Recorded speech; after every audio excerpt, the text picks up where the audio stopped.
नमस्ते मित्रों, नमः शिवाय।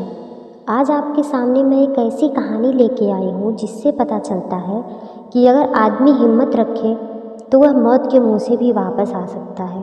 और कभी कभी किसी किसी के लिए डॉक्टर भगवान हो जाते हैं। तो आइए चलते हैं कहानी की तरफ। यह कहानी एक 17 साल के लड़के की है जिसका नाम आदर्श है। आदर्श का जन्म एक समृद्ध और प्रतिष्ठित ब्राह्मण परिवार में हुआ था। आदर्श बहुत ही मस्त मौला और बहुत ही खुश मिजाज लड़का था। उसके परिवार में 3 भाई, बड़े भाई का नाम शरद तथा उससे छोटे भाई का नाम राहुल था।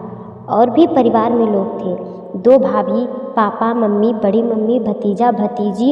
एक संयुक्त परिवार था, बहुत ही सुखी परिवार। 5 बहनें थीं, सबकी शादी हो गई थी। बस सबसे छोटी बहन जिसका नाम रिया था उसकी शादी नहीं हुई थी। आदर्श भाइयों में सबसे छोटा था। उसको लोगों से दोस्ती करने का बड़ा शौक था। थोड़ा खर्चालू स्वभाव का था, पर अगर किसी पे कोई दिक्कत आ जाए तो मदद के लिए हमेशा तैयार रहता था। बहुत ही दयालु स्वभाव का, पूरे गांव के लोग उससे बहुत प्यार करते थे। हाँ, थोड़ा बदमाश भी था।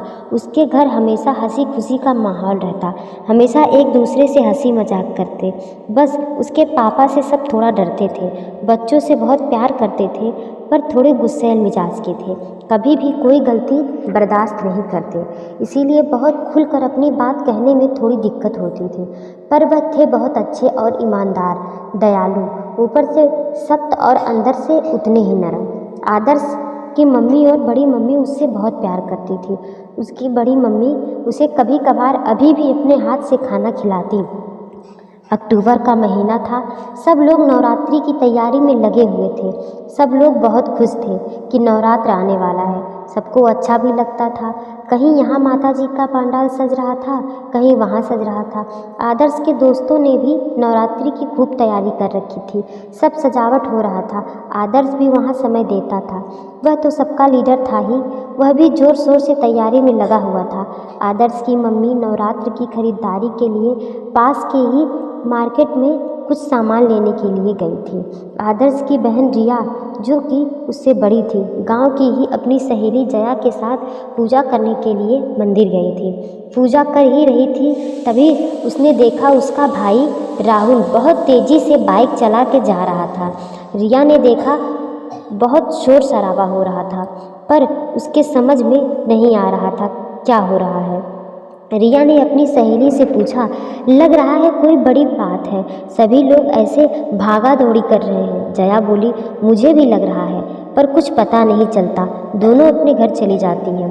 घर पहुंचने पर वो अपनी मम्मी से बोलती है, सब लोग मंदिर के पास बहुत भागा दौड़ी कर रहे थे। इस पर उसकी मम्मी बोलती हैं, मैं भी जब बाजार से आ रही थी तब सब लोग बहुत शोर मचा रहे थे। सब आपस में बात कर रहे थे कि शायद किसी को चोट लग गई है। फिर रिया बोलती है कि मेरा मन बहुत घबरा रहा है। इस पर उसकी मम्मी बोलती है, मेरे भी पेट में अचानक से पता नहीं क्यों दर्द होने लगा। मन नहीं लग रहा है कहीं भी। बस यहीं पर बात खत्म हो जाती है और सब अपने काम में लग जाते हैं। तभी अचानक फ़ोन की घंटी बजती है। रिया फ़ोन उठाती है। उधर से उसके भाई की आवाज़ आती है और बस 2 मिनट की बात के बाद पूरे घर का माहौल बदल जाता है। सब लोग एकदम सुन्न हो जाते हैं, सबका शरीर एकदम सुन्न पड़ जाता है। उसके भाई से पता चलता है कि आदर्श को बहुत चोट लगी है, उसे अस्पताल ले जाया जा रहा है, पर ये नहीं पता चलता कैसे। फिर रिया अपने भाई राहुल को फ़ोन लगाती है, वो फ़ोन नहीं उठाता। उसके मामा भी पास में ही रहते हैं, वो अपने मामा के पास फ़ोन लगाती है। तब पता चलता है कि सब माता जी का पंडाल सजा रहे थे और आदर्श भी सबके साथ मदद कर रहा था। सब तभी अचानक लोहा काटने वाला ग्राइंडर आदर्श लेके कुछ काम कर रहा था, वो उसके हाथ से छूट गया और आँख पे जा लगा। आँख पे लगने की वजह से कुछ दिखा नहीं, सर पे लग गया और चलता हुआ ग्राइंडर हाथ से छूटा और फिर आदर्श उसी पे जा गिरा और उसके हाथ पे भी लगा। फिर फ़ोन कट गया। इतना सुनते ही जैसे शरीर में जान ही ना हो। बहुत लोग आदर्श के घर के बाहर इकट्ठा हुए। कोई बोलता हाथ नहीं है, पूरा हाथ कट गया। कोई बोलता ऊपर से सर गायब है। कोई कहता गर्दन पे लगा है। यह सब सुनकर मन करता कि अब जीना ही नहीं, कैसे यह सब देख पाएंगे। आदर्श की मम्मी तो बेहोश हो गई। सब लोग उन्हें संभालने में लगे। बड़ी मम्मी का भी रो रो कर बुरा हाल था और रिया भी सबको देखकर बहुत परेशान थी। कैसे वो अकेले सबको संभाले। इधर आदर्श के पापा घर पर नहीं थे, मार्केट में थे। तभी अचानक किसी ने उनसे आकर बोला, आपके बेटे को सब लोग अस्पताल ले गए, बहुत चोट लगी है बच्चे को। उसके पापा के कुछ समझ में नहीं आ रहा था, उनके तो जैसे पैरों तले से ज़मीन खिसक गई हो। आदर्श को उसके मामा और उसके दोनों भाई लेकर अस्पताल गए। उसके पापा भी पहुँचे। पहले एक अस्पताल में वो लोग पहुँचे, वहाँ जवाब दिए, फिर उसके आगे गए। उन्होंने बोला, हम लोग कुछ नहीं कर पाएंगे। फिर डॉक्टर ने इतना किया, उसका पूरा चेहरा देखकर डर गए और चेहरे पर एक कपड़ा डाल दिया। बहुत ही भयानक हो गया था चेहरा। पूरी रात इधर उधर दौड़ने के बाद लखनऊ के एक अस्पताल में उसे एडमिट किया गया। वहाँ के डॉक्टरों ने आदर्श को देखा और देखकर पहले तो एकदम चुप हो गए, फिर उसका इलाज शुरू हुआ। इधर गांव वाले और कुछ लोग दोस्त आधे रास्ते तक आए थे, पर उनको समझा बुझा कर वहाँ से वापस भेज दिया गया। उसकी हालत देखकर डर गए थे सब। पूरे गांव में सन्नाटा पसरा हुआ था। सब आपस में बात कर रहे थे कि उसको बचाया नहीं जा सकता, अब उसका बचना मुश्किल है, अब भगवान ही कोई चमत्कार करे तभी बच सकता है। इधर रिया और उसके घर वालों की हालत तो ऐसी थी जैसे शरीर में जान ही ना हो। किसी ने पानी तक नहीं पिया। इस घटना के बाद उसकी बहनों को पता चला। सब बहुत परेशान थी। घर में जैसे कोई इंसान ही नहीं रहता हो, ऐसे सन्नाटा पसरा हुआ था। कोई किसी से बात नहीं करता। इतना हंसता खेलता परिवार घोर कष्ट में डूबा हुआ था। पर गांव के लोगों ने आकर सबको समझाया, संभालते हुए, बहुत ध्यान रखते हुए। गांव वाले भी बहुत अच्छे थे। इधर हॉस्पिटल में डॉक्टरों ने कहा कि आदर्श की आँख पे बहुत बुरी तरह से चोट आई है, आँख निकालनी पड़ेगी। यह सुनकर तो जैसे सबके होश उड़ गए। सबने डॉक्टर के सामने हाथ जोड़ लिया, पर वो क्या कर सकते थे। आदर्श के हाथ पर इतना चोट लगा, इतना कट गया कि 19 टाँका लगा, माथे पर 14 टाँके और आँख का ऑपरेशन होना था। जब डॉक्टर ने आदर्श के पापा को और भाई से बोला कि ऑपरेशन तो होगा, पर आँख की रोशनी आ जाएगी, यह हम गारंटी नहीं ले सकते, बस 10% चांस था, हो सकता है कि आँख निकालनी पड़े। यह सुनकर तो उसके पापा और भाई तो जैसे वहीं गिर जाएंगे, उनके अंदर जैसे जान ही नहीं रह गई हो। बस वो आदर्श को निहार रहे थे। यह सब आदर्श भी वहाँ लेटकर सुन रहा था। किसी तरह सब एक दूसरे को संभाल रहे थे। इधर आदर्श यह सुनकर बहुत दुखी था। उसके मन में बार बार आ रहा था कि कैसे यह चेहरा लेकर सबके सामने जाएगा, एक आँख लेकर। बस वो बार बार यही सोच रहा था कि कुछ ऐसा हो कि वो अब ना बचे, ऑपरेशन के बाद किसी से उसका सामना ना हो। वह पूरे टाइम बस भगवान से यही प्रार्थना कर रहा था कि अब मुझे जीना नहीं है, बस किसी तरह कुछ ऐसा हो कि इस जीवन से मुझे छुटकारा मिले। उसके अंदर तो जैसे दुख का पूरा समुंदर हिलोरे मार रहा था। बस उसने ये सोच लिया था कि अब मुझे घर लौटकर नहीं जाना है। ऑपरेशन दूसरे दिन होना था। इधर सबके मन में बहुत डर बैठा था, कल क्या होगा। सब बस ईश्वर से यही प्रार्थना कर रहे थे कि बस किसी तरह आदर्श को सही सलामत भगवान वापस कर दे। इधर आदर्श पूरी रात बेचैन था, रात कट नहीं रही थी कि कल क्या होगा। सुबह सुबह आदर्श की बहन भी अस्पताल पहुंची।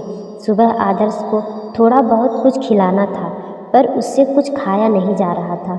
बस मन में घबराहट थी। उसके पापा ने शायद पहली बार आदर्श को अपने हाथ से कुछ खिलाया था, एक ब्रेड का टुकड़ा। बस उसने इतना ही खाया। वो दर्द से करा रहा था, पर बोल नहीं पा रहा था। सुन तो सब कुछ रहा था, पर देख नहीं पा रहा था, और दर्द की वजह से आवाज़ नहीं निकल रही थी। उसके पापा ने पूछा कि दर्द हो रहा है, पर वह कुछ बोल नहीं पाया क्योंकि आवाज़ नहीं निकल पा रही थी, और शायद कभी अपने पापा से खुलकर कभी बात न कर पाने की वजह से वह अपने अंदर के दुख को ठीक से उनसे बता नहीं पा रहा था, और अपने मन की स्थिति को भी उन्हें समझाने में दिक्कत हो रही थी।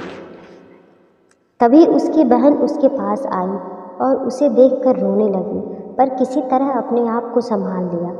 फिर उसके कान के पास जाकर बोली, बाबू मैं दीदी। यह सुनते ही जैसे आदर्श को अपनी माँ मिल गई। उसने पहली बार किसी से अपने मन की बात बताई और आंखें तो बंद थी, बस एक आंख से किनारे से आंसू की धारा बहने लगी और बोला, दीदी मुझे बहुत दर्द हो रहा है, बर्दाश्त नहीं हो रहा।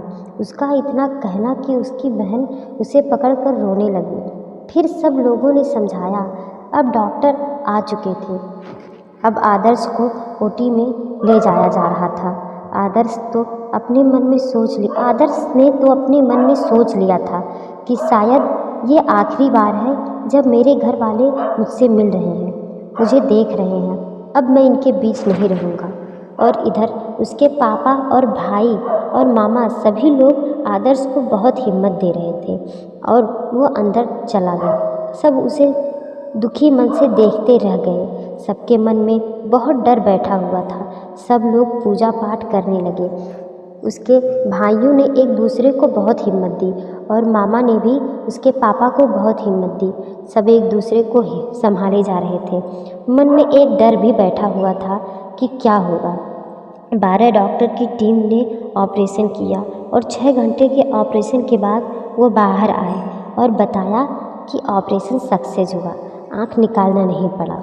यह सुनकर सबके आंखों से आंसू निकलने लगे और सब लोगों ने डॉक्टर के सामने हाथ जोड़ लिया, जैसे सब भगवान के सामने खड़े थे। पर अभी भी डॉक्टर ने बोला कि आँख की रोशनी आएगी या नहीं यह नहीं बता सकते, बस आँख की पट्टी कल हटेगी तभी कुछ पता चलेगा। दूसरे दिन पट्टी हट गई। डॉक्टर आए, चेकअप हुआ तो भी कुछ नहीं दिख रहा था। पर डॉक्टर बोले, अभी हम इंतज़ार कर सकते हैं, इसे घर ले जाइए। कुछ दिनों बाद जब ये घाव भर जाएगा तो हमें लेंस चेंज करना पड़ेगा। आदर्श को घर लाया गया। सब ने उसका बहुत ध्यान दिया, बहुत ख्याल रखा। कुछ दिनों बाद फिर उसे डॉक्टर के पास ले जाया गया। फिर ऑपरेशन की तैयारी हुई और लेंस चेंज किया गया। उसके बाद फिर उसे धुंधला धुंधला दिखने लगा। पर सब लोगों ने हिम्मत नहीं हारी और ईश्वर पर और डॉक्टर पर भी भरोसा रखा सब लोगों ने। फिर 6 महीने बाद उसे सब कुछ पहले जैसा दिखने लगा और सारी चीज़ें ठीक होने लगी और एक बार फिर से खुशियाँ वापस लौट आई। सच में डॉक्टर भगवान ही होता है। शायद आदर्श के लिए भगवान ही थे डॉक्टर। और हाँ, किसी भी परिस्थिति में हमें हिम्मत नहीं हारनी चाहिए। अगर हम हिम्मत रखेंगे तो चीज़ें जल्द से जल्द ठीक होती हैं। नमस्ते दोस्तों, धन्यवाद। कमेंट में बताइए कहानी कैसी लगी।